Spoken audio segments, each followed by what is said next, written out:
Olá, tudo bem? Hoje o Dando Pitaco está recebendo o secretário estadual de Segurança Pública, o doutor Chico Lucas. Boa tarde. Olá, Renato. Olá a todos os ouvintes aqui do Dando Pitaco.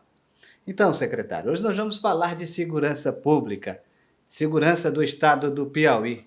Que notícia boa o senhor traz para os piauienses? Primeiro, muito esforço, né? Eu acho que a questão da segurança é uma pauta muito importante, tanto do governo estadual, do governo federal. Eu acho que todo mundo quer viver num lugar com mais tranquilidade.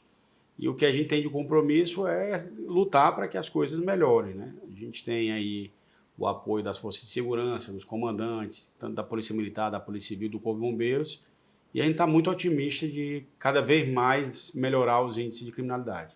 Agora, secretário, o senhor disse que traz muito esforço e a gente tem presenciado o esforço, claro, mas a gente também tem escutado muitas críticas dos piauienses, né? Embora tenha aumentado um pouco o número de policiais, mas a violência parece que não diminui, pelo menos a população reclama dessa situação. Não, aí é questão, diminui porque tem um índice, né? A gente tem que trabalhar com dados objetivos. O Piauí, primeiro, tem o segundo melhor dado, a gente está construindo para ser o melhor dado. Então, o dado é fidedigno. E os índices têm diminuído. Então, o que interessa, vamos lá, morte violenta intencional. Piauí no ano passado caiu 10%, esse ano está caindo 12%, a gente quer chegar em 15%. Então, há uma redução no número de mortes. Número de roubos, assaltos, também tem diminuído. Celular, consideravelmente por conta da política de celular. Mas motos, veículos, ou seja, todos os índices têm diminuído. O único, sendo bem franco, que esse ano não conseguimos atingir, e a gente está estudando como e por quê, é o de feminicídio, que é uma questão que transcende até a parte da segurança pública. Mas todos os nossos índices melhoraram. Então, às vezes, assim, qual é o parâmetro? Né? Porque há um parâmetro que é objetivo, é o número de fatos criminosos. Aumentou ou diminuiu? Diminuiu, então a gente está muito tranquilo em relação a esse encaminhamento da redução dos índices de criminalidade. Secretário, o senhor fala em redução de 15%. Isso é dentro de um plano de segurança? Existe esse plano de segurança? Nós temos um plano de reduzir as mortes violentas intencionais. Ano passado foram 10, a gente tem a meta de cair 15. Mas lógico que a gente não tem controle, né? Não é assim. O que a gente pode fazer? Aumentar o número de inquéritos, fazer cumprimento das prisões. Então a gente tem aí vários especializados trabalhando muito bem, o DENARC, o DRACO, o DRFV, as polícias militares também, né? As polícias especializadas, BOP, o BEP, o RONE. Então, esse é o objetivo. Você tem um objetivo, uma meta a ser atingida. É lógico que a gente depende também do sistema de justiça, do judiciário, depende de uma série de fatores, mas o fato é que a gente tem um número reduzindo, enquanto outros estados do Nordeste aumentou esse número de mortes. Então, é sinal que a gente está indo num caminho que eu acho que é salutar. Agora, secretário, o senhor é advogado, já foi presidente da OAB, e claro, conhece de um lado a questão do judiciário e agora está do outro lado do balcão, que é a Secretaria de Segurança Pública. E a gente sabe que a população, e principalmente, reclama de que a polícia prende e o judiciário solta. O que, que o senhor poderia dizer para a população com relação a isso? Porque a população não sabe muito bem quem é o culpado, se existe um culpado, de que existe até uma população carcerária, mas mesmo assim as pessoas veem as pessoas que cometeram crimes também nas ruas. Olha, o fato é que no Piauí aumentou o número de presos, né? Nós tínhamos 5 mil presos, hoje estamos em 7.400, então aumentou 2.400 o número de presos desde o ano passado. Isso é fruto dessa política de mais ostensividade, de mais policiamento, de mais fiscalização. O judiciário é um parceiro importante, vez ou outra existe essa crítica, mas a gente também tem que discutir a própria legislação. Então, por exemplo, uma das críticas que a gente faz é a pena de roubo, a pena de furto. Os crimes patrimoniais, eles têm penas muito brandas. Então, o juiz, por mais que ele queira manter uma pessoa que é autora de um crime de furto presa, ele não pode, porque o Código de Processo Penal proíbe que haja a reclusão dessa pessoa provisoriamente, porque é um crime de menor potencial ofensivo, o furto. O roubo também tem um tratamento, para nós, no nosso ver, que ele deveria ser mais rígido. Então, é um sistema, por isso que é sistema de justiça, sistema de segurança pública. Na nossa visão, nós temos que passar pelo endurecimento de algumas normas, né, algumas leis, e também uma maior integração entre sistema de justiça, judiciário, Ministério Público e as polícias, o que a gente tem buscado aqui no Piauí.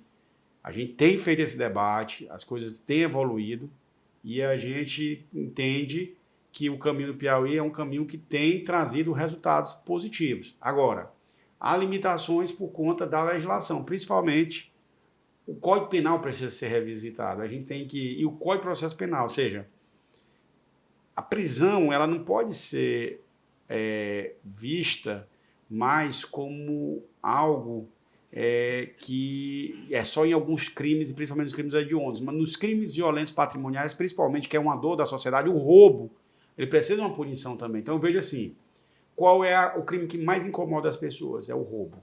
É o crime patrimonial violento. E a lei ela ainda é um pouco leniente em relação a esse tipo de crime. E onde que está o gargalo? O senhor fala que é a legislação. Os nossos parlamentares têm discutido isso? O senhor vê luz no final do túnel para tentar mudar essa legislação ou não? Olha, tem várias propostas, né, de punição. Todo parlamentar ele tem alguma pretensão de aprovar alguma lei e apresentam várias. Mas falta, e aí eu acho que o governo federal vai caminhar nesse sentido para debater um caminho para a segurança. O que é de interesse comum? O que está dentro dos interesses de todos os campos, seja do lado da direita ou da esquerda? Então, a gente precisa discutir uma repactuação a nível federativo entre União, Estados e municípios, dividir essa responsabilidade e, principalmente, reformar algumas leis no país. Mais especificamente, nós não podemos mais tolerar o crime organizado dominando territórios, pessoas que atentam contra a própria existência do Estado, fazendo um Estado paralelo.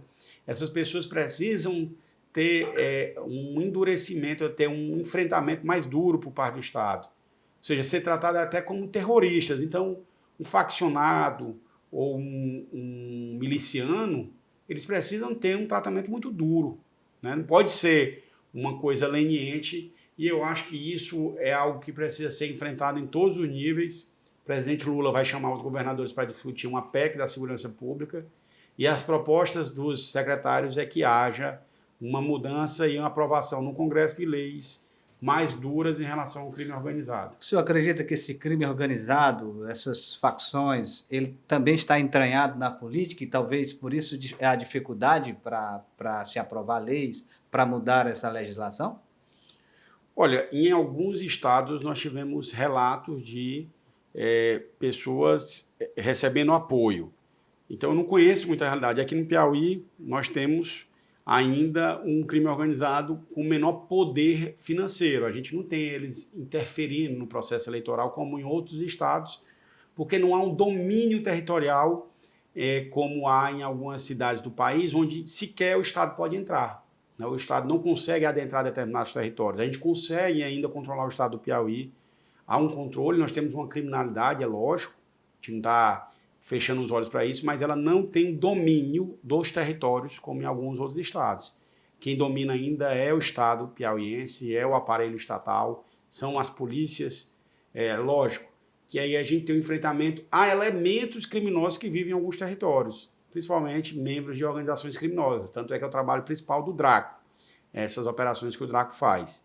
Mas a gente ainda não tem essa interferência aqui no Piauí. Em alguns outros estados a gente tem o exemplo que mais salta aos olhos é o Rio de Janeiro, né? São Paulo também nós temos problemas. Então a violência indo para a parte política a gente tem mais no centro-sul, né? Principalmente no sudeste, em algumas capitais do nordeste, mas aqui em Teresina, no Piauí, a gente ainda consegue ter o controle. Agora, não é de se desmerecer o poder de algumas organizações criminosas, principalmente o dinheiro envolvido. É muito dinheiro envolvido, é muito poder envolvido e a gente tem que ter esse controle. Secretário, eu quero pedir ao senhor para a gente ir aqui ao intervalo, para a gente falar aqui um pouquinho de Prime Seguros, e daqui a pouquinho a gente volta e a gente fala principalmente com relação a esses crimes cibernéticos da internet, que chegaram e parece que também estão dominando um pouco aí, tirando um pouco a paz das pessoas. A gente volta já já para falar desse crime na internet.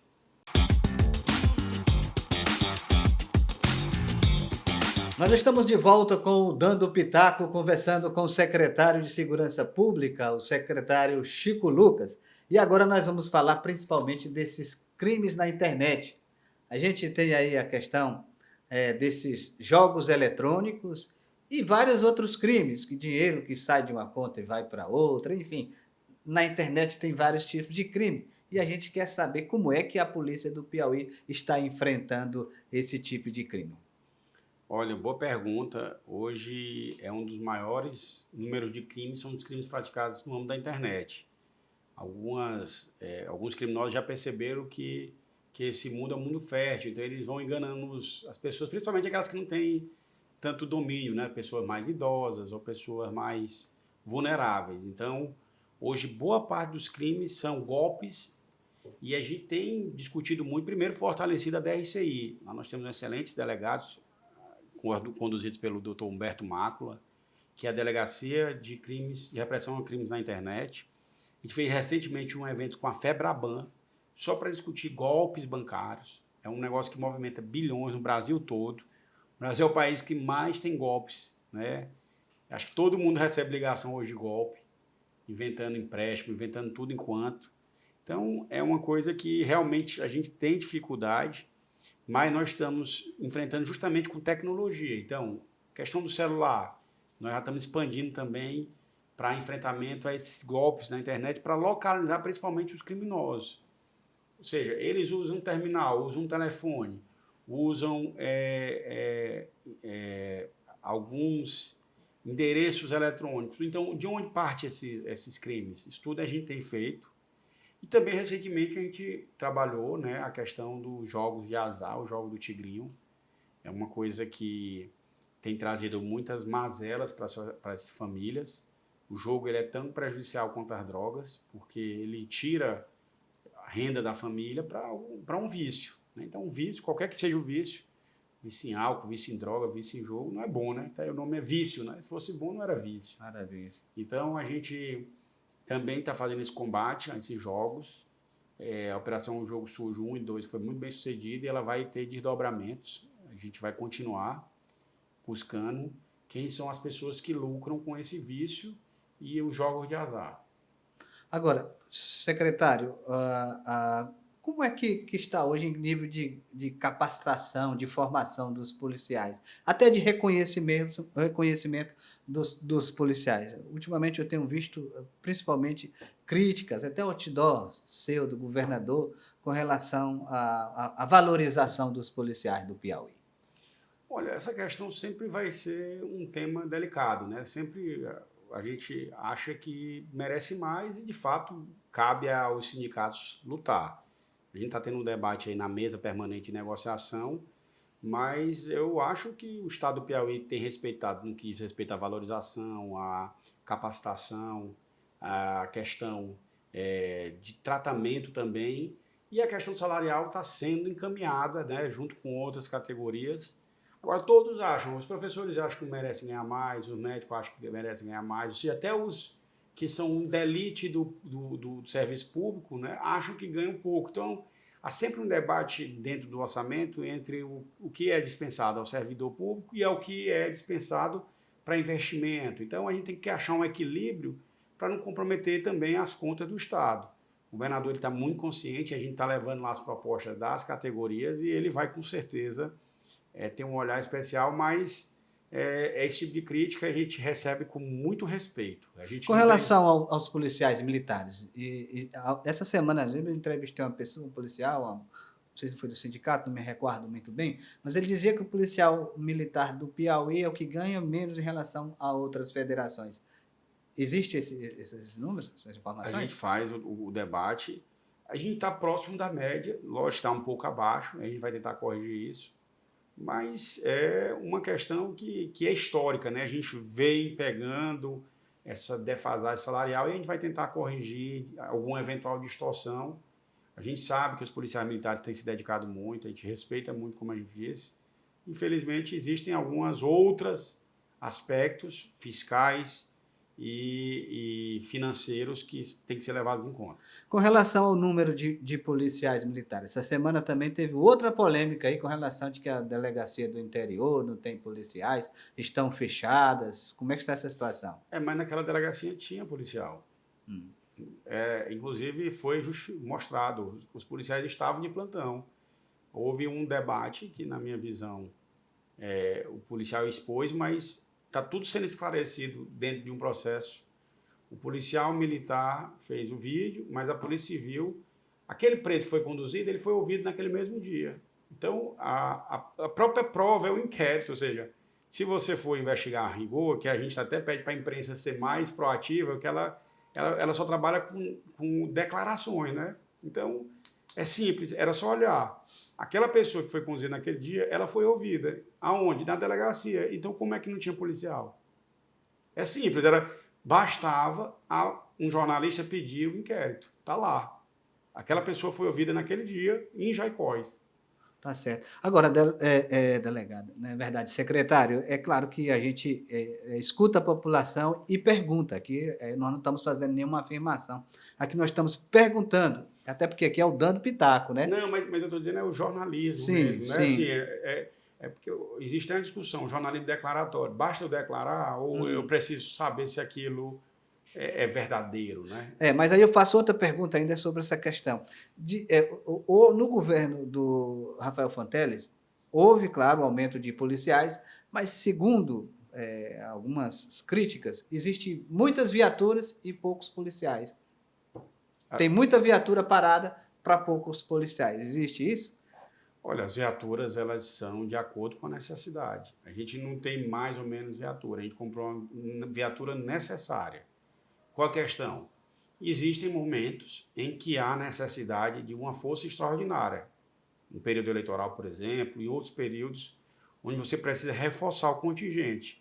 E você convoca os que estão de folga, que estão de férias, paga as planejadas. Para isso você vai ter que ter viaturas. Então, ordinariamente você tem um número X. Extraordinariamente, o carnaval, final de ano. Então, se eu convocar os policiais no final de ano, para a festa final de ano, onde é que eles vão, qual viatura eles vão ter que usar, se eu tiver a mesma quantidade de viatura? Então, as pessoas, elas às vezes, elas não entendem e fazem críticas. Então, assim, é muito fácil falar sem entender.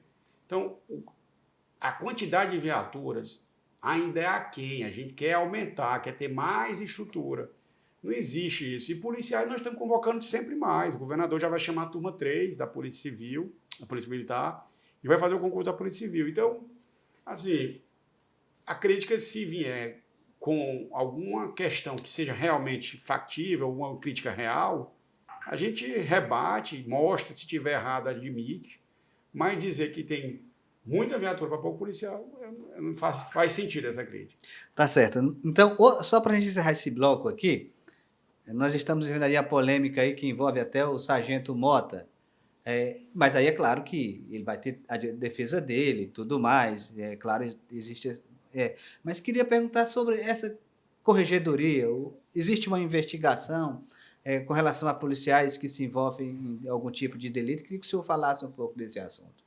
Porque o pessoal não conhece, é aí que está a história, né? Piauí, o Brasil todo, tem uma justiça militar, certo? Ela funciona dentro da estrutura militar. Então, se o promotor militar fez uma denúncia, que é o doutor Açoeiro, funcionou a investigação. Então, na verdade, os militares eles têm um Código Penal Militar e um Código de Processo Penal Militar. Então, quando ele comete um crime, ele responde na Justiça Militar. E foi o que aconteceu com ele. Então, assim, as pessoas, não está funcionando. Como não, se ele foi denunciado? Então, o que é que era para ser feito mais do que foi feito? Era para a gente execrar ele publicamente, enforcar ele? O que é que vocês queriam que a gente fizesse? Então, assim, cabe ao Ministério Público Militar apurar e denunciar nesses casos. Vai ter uma justiça militar, uma juíza, que vai dar a ele o direito do contraditório e da ampla defesa. E ele vai se defender. Caso ele seja condenado, vai ser perante esse espaço, esse foro que é o adequado. Então, o pessoal confunde. Existe corregedoria, que é para infrações administrativas. Quando é um crime que é mais grave, ele responde na justiça. Então, a infração é quando, por exemplo, ele está usando a farda de maneira indevida, quando ele cometeu alguma infração menor. Quando a infração é mais grave, ele vai para a justiça, porque ele pode ser preso pelo aquilo que ele fez, além de perder a função. Tá certo. Então, nós vamos encerrar aqui esse bloco, aqui em nome da Prime Seguros, mas na volta nós vamos falar de política, porque o secretário de Segurança também foi até indicado para ser o candidato a prefeito de Teresina. Não sei se vocês recordam, então daqui a pouquinho nós vamos falar deste assunto. Pode ser, secretário? Pode ser sim. Vamos lá. VIP Prime, corretoras de seguros.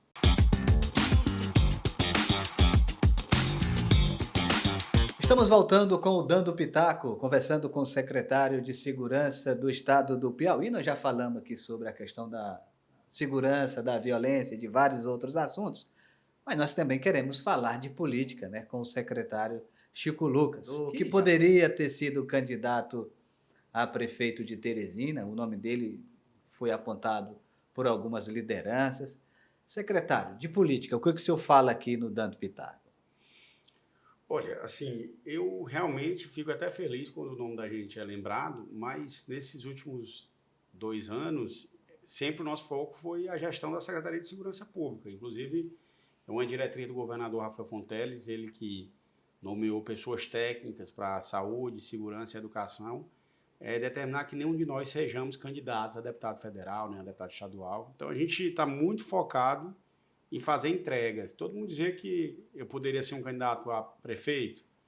Nós apoiamos o Fábio, vimos nele o melhor nome. Infelizmente, ele não foi eleito, a gente tem que respeitar o resultado das urnas. Agora é respeitar e trabalhar junto com os prefeitos eleitos, inclusive o prefeito da capital, o prefeito Silvio Mendes. A gente vai ter, com certeza, que ter esse respeito, essa relação institucional e administrativa. Isso também foi uma determinação do governador Rafael. Mas, nesse momento, Renato, é foco mesmo na gestão, né, em segurança e nas entregas da segurança. Mas o senhor reconhece que tem ciúmes aí de outros partidos, principalmente pela forma como são tratados os Rafa Boys. Essa questão eu acho que é até um pouco injusto, às vezes, porque a gente é muito cobrado, né? O governador, ele deu a missão para nós e cobra resultados. Então, o fato da gente não ter sido eleito, né, nós somos quadros técnicos, acaba recaindo uma responsabilidade por entrega de resultado. Então, tanto a saúde, a educação, a segurança tem que mostrar resultado, porque são apostas do governador em nomes que são fora da política, ou seja, não foram eleitos, e por conta disso a responsabilidade é muito maior. Então eu me sinto mais responsável de discutir, dialogar, de conversar com a classe política, de escutar os deputados, e principalmente de prestar contas e entregar resultados à população do Piauí, em especial de Teresina. Secretário, mas o seu nome está bem avaliado na segurança pública do estado do Piauí. O senhor já tem trabalhos prestados, como foi na OAB. 2026 está aí. Se a população quiser Chico Lucas como candidato, o senhor não aceita? Olha, há um compromisso entre nós de não haver candidatura ao parlamento. Então, eu de cara digo aqui que não sou candidato a deputado federal, nem deputado estadual, nem a senador.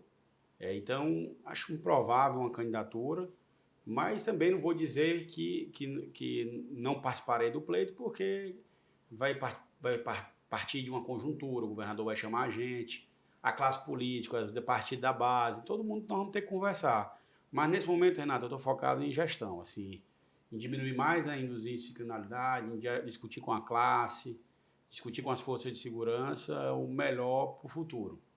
Secretário, a gente está quase encerrando aqui o podcast, o senhor está falando aí, nós estamos falando de política, e me veio aqui uma pergunta de outros secretários, de outras gestões, que dizia que o problema da segurança pública, principalmente no que se diz respeito ao trânsito, tinha um problema com as prefeituras. O prefeito dizia, aqui na minha cidade você não vai fazer blitz, e principalmente você que é conhecido aí como Chico Blitz, porque vai acabar atrapalhando aqui os meus correligionários, minhas pessoas da minha cidade aqui.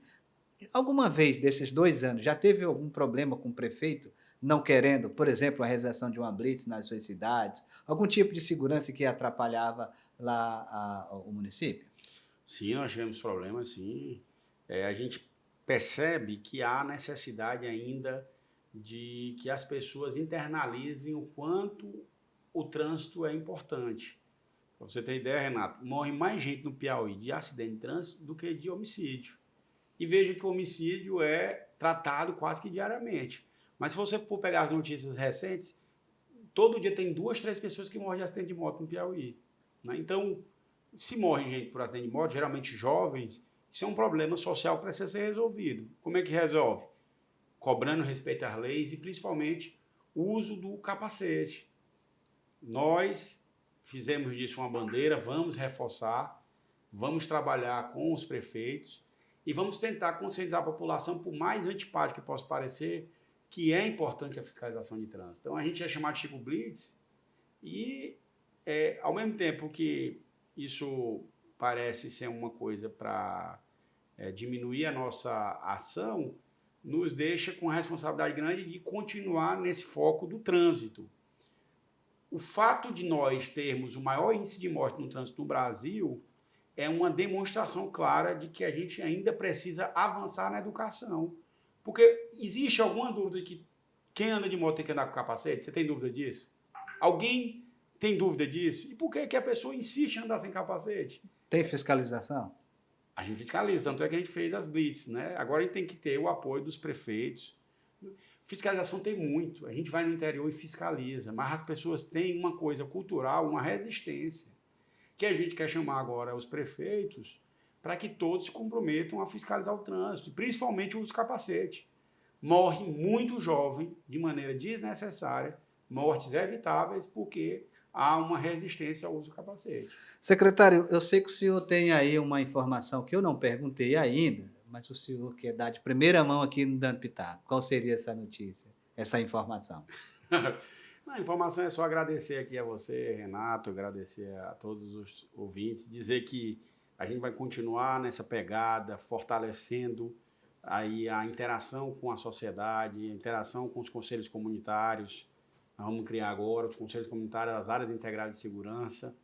A gente vai caminhar cada vez mais próximo, porque não há espaço para a segurança pública se não for interagindo com a sociedade, interagindo com o povo, escutando os seus anseios e as suas reclamações. O IML por muito tempo foi motivo de reclamação. Melhorou? Tem inauguração próxima? Nós vamos agora, a gente está toda a parte de perícia. Para você ter uma ideia, hoje o IML ele é o maior fornecedor de córneas para o transplante de córnea, ou seja, essa evolução e investimento que nós fizemos na polícia científica trouxe respostas e resultados. E a gente agora está entregando um IML reformado para trazer mais dignidade no momento de dor. Então, uma pessoa que perde a vida violenta, ou seja um acidente de trânsito, seja um acidente doméstico ou mesmo um ato de violência, a família ia para um lugar que não era muito salubre. Agora tem um lugar adequado. Lá nós temos a Sala Lilás, que vai ser específico para a violência de gênero, e também o apoio psicossocial, inclusive com um espaço ecumênico, porque, ora, quem vai para lá está no momento de dor, então precisa, às vezes, até de uma atenção religiosa, né? Então a gente está organizando tudo isso para fazer do nascimento à morte um estado de dignidade, que agora no nascimento nós fomos o primeiro estado a emitir a carteira de identidade para os recém-nascidos. O bebezinho lá com 2, 3 dias de vida tirando a carteira. Então a gente tem que tratar o piauiense, cuidar dele do nascimento, com a cidadania, com a carteira de identidade, até dispensar um tratamento digno lá no momento da morte. Tá certo. Então, Dando Pitaco, quer agradecer ao senhor. Claro que o senhor vem aqui outras vezes, né? E está sempre aberto aqui para outras informações, para outra entrevista, secretário. Eu que agradeço, viu, Renato?